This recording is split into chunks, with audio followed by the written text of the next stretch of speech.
નમસ્કાર મિત્રો, ચાલો આજે એક બહુ જ મહત્વના અને રસપ્રદ વિષયને સમજીએ: પ્રેશર માપવાના ઉપકરણો. ખાસ કરીને જો કોઈ એન્જિનિયરિંગ કે આઈટીઆઈના અભ્યાસ સાથે જોડાયેલું હોય તો આ વિષય સમજવું ખૂબ જ જરૂરી છે. આપણે એને એકદમ સરળ ભાષામાં સમજીશું. ક્યારે વિચાર્યું છે કે કોઈ મોટી પાઇપલાઇનમાંથી પાણી કે તેલ પસાર થતું હોય તો એની અંદર પ્રેશર કેટલું હશે એ કેવી રીતે ખબર પડે? બસ આ જ સવાલનો જવાબ આપવા માટે આ ખાસ ઉપકરણો બનાવવામાં આવ્યા છે. તો જુઓ, આજે આપણે આ આખા વિષયને આ રીતે સમજીશું.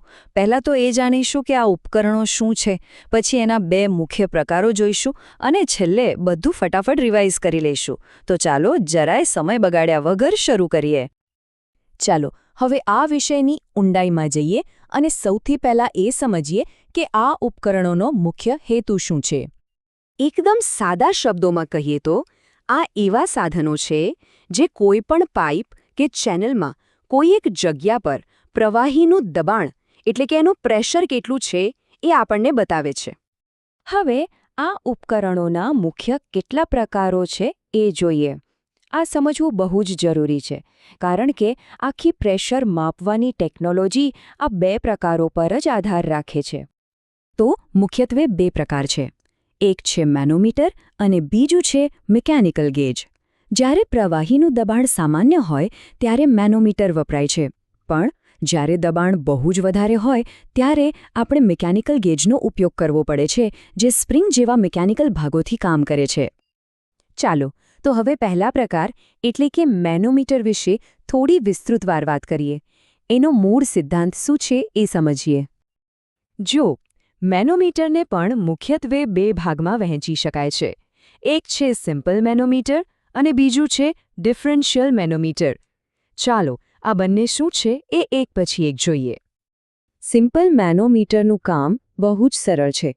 એના નામ પ્રમાણે જ એ કોઈ પાઇપ કે ટેન્કમાં ફક્ત એક જ પોઈન્ટ પર કેટલું પ્રેશર છે એ માપે છે. બસ આટલું જ. હવે આ સિમ્પલ મેનોમીટરના પણ ત્રણ મુખ્ય પ્રકારો છે. પહેલું પીઝોમીટર, જે ગેજ પ્રેશર માપે છે. બીજું છે યુ-ટ્યુબ મેનોમીટર, જેનો આકાર અંગ્રેજી અક્ષર યુ જેવો હોય છે અને તે વધુ ચોકસાઈથી દબાણ માપી શકે છે. અને ત્રીજું છે સિંગલ કોલમ મેનોમીટર, જે ખરેખર તો યુ-ટ્યુબ મેનોમીટરનું જ એક એડવાન્સ અને વાપરવામાં સરળ વર્ઝન છે.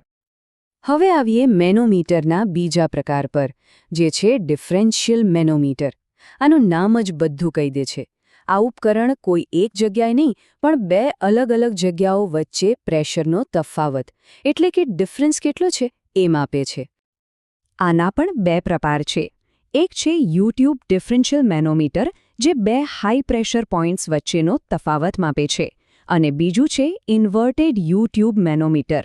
એ દેખાવમાં બરાબર ઊંધા યુ જેવું હોય છે અને એ બે ઓછા દબાણવાળા બિંદુઓ વચ્ચેનો તફાવત માપવા માટે વપરાય છે.